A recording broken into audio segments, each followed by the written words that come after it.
Let's remember what we do in partner reading. I'll give you the page numbers, and you and your partner, if you are sitting close together, if you're sitting next to each other, you can just simply turn.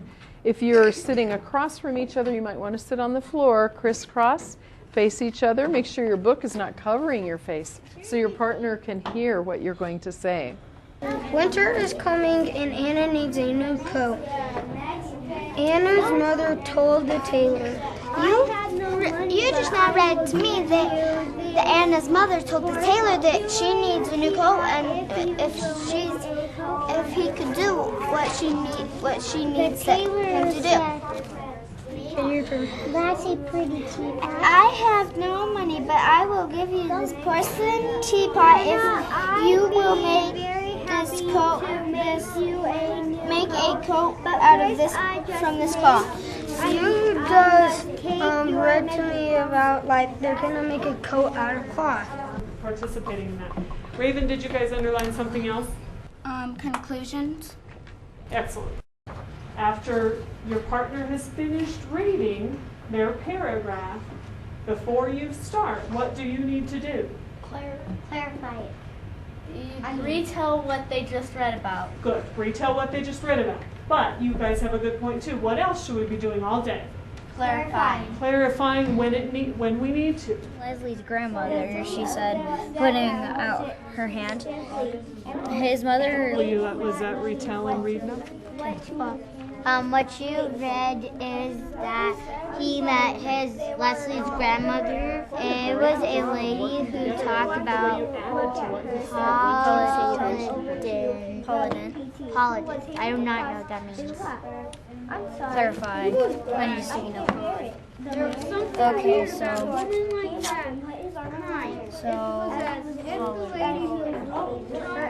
he had suddenly burst into tears. It was as if we talked about politics on TV. I think it's like Paladin means I know it would be a subject or something or a theme, but Is everyone taking their silent reading? Yep. Oh, are you having your strategies discussion? oh no, You should be, so if you... Oh, okay. I'm going to have you move on to strategies discussion. Okay. Where's the rubric and where are the strategy cards? We just did 2 words at a time and tried to see pull it or something like that. And we just went 2 words at a time, and we tried to figure it out. But we still couldn't. Yeah. Cody, do you think you know that word? Polydent or whatever. We're stuck on the same one. So we figured out that polydent meant it's when people have dentures, it's the water that they drop them in during the night. So that's the word that we discussed. What did you guys discuss? I didn't discuss a word. We didn't find a word. Yeah. Okay. It's not like you guys could know polydent, seriously. You guys know what polydent was? No. Polydent? We just... To chunk it, right? Yeah. All right, but now let's talk about the meaning. Sometimes there are words in books that you may not be able to clarify the meaning of based on the context clues.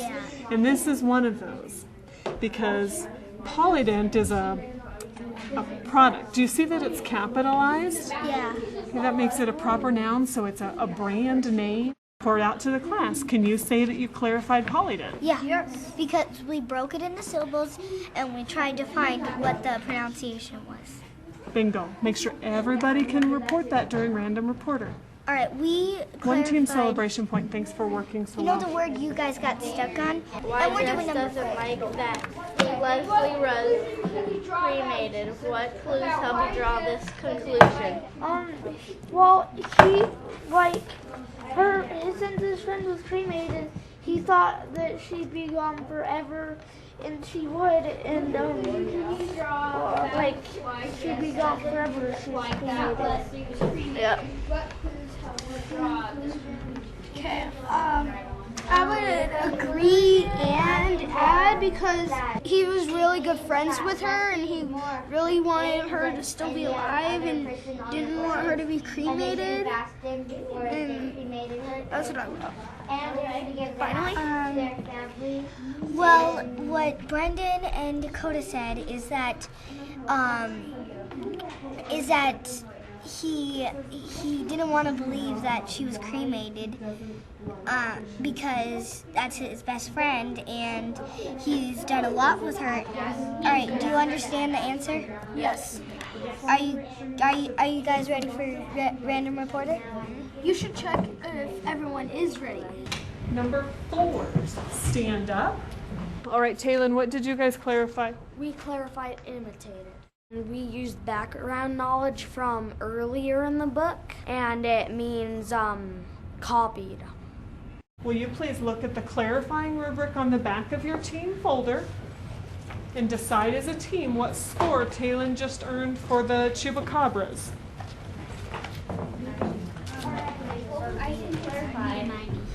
Chupacabras, I overheard both of these conversations and they both gave you 100 points on the clarifying rubric because you told what you clarified, what it means, and what strategies used. Excellent job. 100 points under strategy use for day 3 and 1 team celebration point. Ones, please stand up. And number 1s, you need your right on.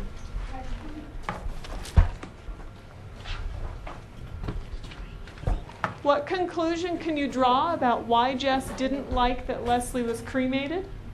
What clues helped you draw this conclusion? Remember, when you read the answer to your write-on, you have to read it exactly as it's written. Are you number 1 for the blue wiener dogs? Let's hear it. In today's reading, Anna's mother trades stuff to the tailor, the wool people. I remember when my mom had to trade stuff for me to have a coat, a very fuzzy coat. I think I would have to go with 100, Lauren. You gave some background knowledge of your own, of a time that your own mom traded something for you. Nice job. Yes, ma'am. Come give your team a point. Anna's mother tries to solve the problem by going to the farmer. Taylor is good at his job because he likes to make coats. Terry, I'm wondering, you definitely gave a complete answer and it definitely had part of the question in your answer. What was your evidence? How did we know that the tailor liked to make coats, liked to make things? I think that you didn't have any evidence in that answer, so I'll go with 90 points for you. Pretty good answer. Next time, be sure you include some evidence.